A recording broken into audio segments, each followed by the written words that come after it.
FYUGP third semester BA BSc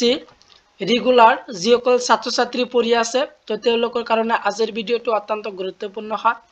যেহেতু যিবিলাক student major লৈ পঢ়ি আছে এই বৰ্ষৰ থাৰ্ড সেমিষ্টাৰত তেওঁলোকৰ যেহেতু এটা মেজৰ সাবজেক্ট আৰু এটা মাইনৰ সাবজেক্ট আছে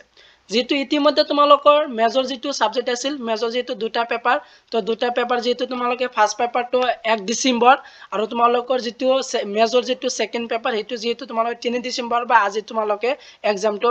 দি আহিলা তো বাকি যেটো তোমালোকৰ মাইনৰ সাবজেক্ট থাকিলে সেই মাইনৰ সাবজেক্টটো তোমালোকে কেতিয়া এক্সাম দিব লাগিব তো টাইমটো কিমান দিয়া আছে আৰু তোমালোকৰ কেই তাৰিখত হ'ব তো ডেটটো কিমান দিয়া আছে হেতু তোমালোকক দেখম মাইনৰ সাবজেক্টটো তো তোমালোকে ভিডিঅ'টো স্কিপ নকৰি ভিডিঅ'টো একলৈ চাই থকা ইয়াত যেটো তোমালোকে স্ক্ৰিনত দেখিবলৈ পাইছা মাইনৰ 1 যেহেতু তোমালোকৰ যে মাইনৰ যেটো তোমালোকৰ পঢ়ি আছা যিসকল ছাত্ৰী মেজৰ লৈ তো তেওঁলোকৰ মাইনৰ 1 বুলি যেটো সাবজেক্ট আছে মাইনৰ 1 তো মাইনৰ 1 তো যেটো আছে তো মাইনৰ সাবজেক্ট তোমালোকৰ কোনটো হয় হেতু তোমালোকে চোৱা তো ইয়াত যেটো দিয়া আছে তোমালোকৰ ডেট এণ্ড সিজন অফ এক্সামিনেশন তো 1 ডিসেম্বৰ 2025 or 6 ডিসেম্বৰ 2025 আফটাৰনুন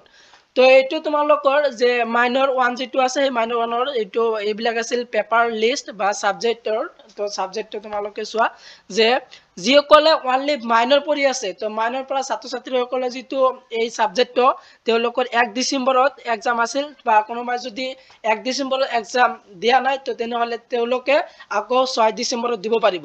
তো তেওঁলোকৰ যিবিলাক অনলি মাইনৰ লৈছে তো এতিয়া যিসকলে মেজৰ লোৱা ছাত্ৰ ছাত্ৰীসকলৰ যেটো মাইনৰ পেপাৰ তো মেজৰ লোৱা ছাত্ৰ ছাত্ৰীসকলৰ মাইনৰ পেপাৰটো তোমালোকৰ অহা 6 তাৰিখত বা 6 ডিসেম্বৰ আফটাৰনুন এক্সাম দিব লাগিব তো তোমালোকৰ মাইনৰ পেপাৰ কোনটো হয় হেতু চোৱা তো যিসকল ছাত্ৰ ছাত্ৰী মাইনৰ লৈছে এৰাবিক মেজৰ লোৱা ছাত্ৰ ছাত্ৰীসকলৰ তো এৰাবিক মাইনৰ সাবজেক্টৰ নাম হ'ল যে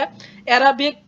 প্ৰোজ এণ্ড পোয়েট্ৰি 1 তাৰ পিছত যিসকল ছাত্ৰ ছাত্ৰী মেজৰ লোৱা ছাত্ৰ ছাত্ৰীসকলৰ যেটো এটা মাইনৰ সাবজেক্ট আছে তো মাইনৰ যেটো এছামিজ লৈছে যিসকল ছাত্ৰ ছাত্ৰী তেওঁলোকৰ এছামিজ মাইনৰ সাবজেক্টৰ নামটো হ'ল অসমৰ সংস্কৃতি অধ্যয়ন আৰু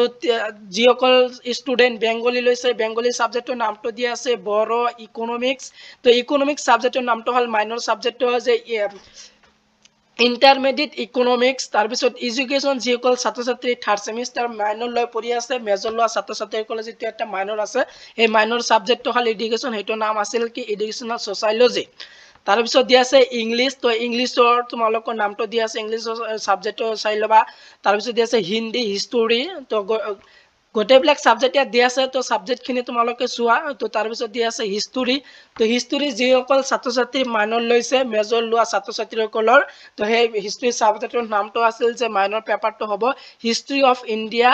C 1757 to 1947 C তাৰ পিছত দিয়া আছে ল্যাঙ্গুৱেজ টেষ্ট তাৰ পিছত নেপালী